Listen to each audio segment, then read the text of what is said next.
to further look at those standards, the 802.11 standards in comparison, we've got a chart here for you to look at. So this shows the 802.11 B and A. Well, let's see B and G side by side. In this case, we see the 2.4 gigahertz for both technologies. The number of channels, there's actually, depending on where you're looking, there could be as many as 11 or 14 channels. There's 14 available channels in Japan, but this is kind of misleading because these particular channels all overlap with each other except for 3 of them, regardless of whether you have 14 or 11 channels.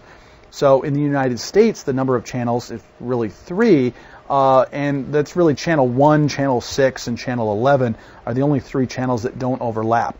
So when you see somebody set up 802.11b or G and they set it up on channel 3 or channel 9, they're really being kind of rude because they're overlapping both, so in the case of 9, they're overlapping both the channel 11 and channel 6, and they're creating interference for both of those channels as opposed to sticking to one of the 3 non-overlapping channels, which would be 1, 6, and 11. In the case of B and G, they have a different type of transmission mechanism. B has the ability, uses a mechanism called direct sequence spread spectrum as far as the transmission of the actual data, or DSSS.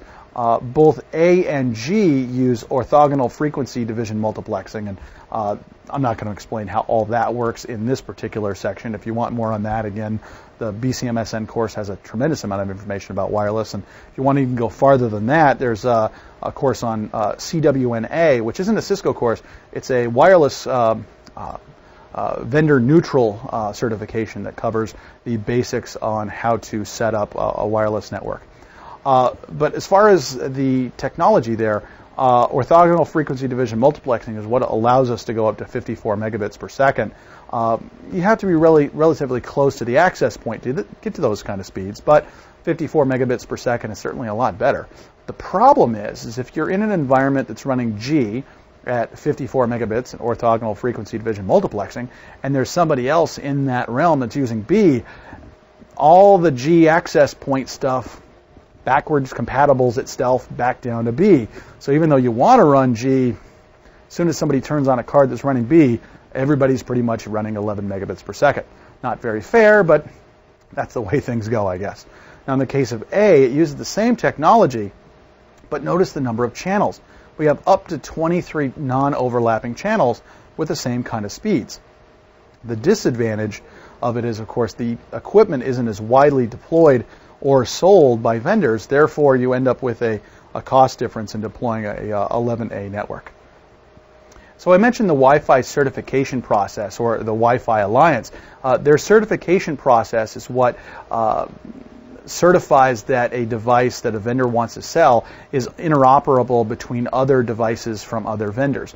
So to get a Wi-Fi certified logo for your product means that you've been able to prove that you can interoperate with other devices on 802.11a, B, G, and now N, or be even dual tri-band type products, and have the availability for security testing of the product itself. So the ability to support Wi-Fi protected access, or today really WPA2, which is really should have been called WPA2 because it goes and changes over from the redesign of WEP, wireless equivalency protocol, then changes over to an environment where it's AES 256-bit encryption, which is certainly a much more reliable security mechanism for transmission of data over an unsecure media.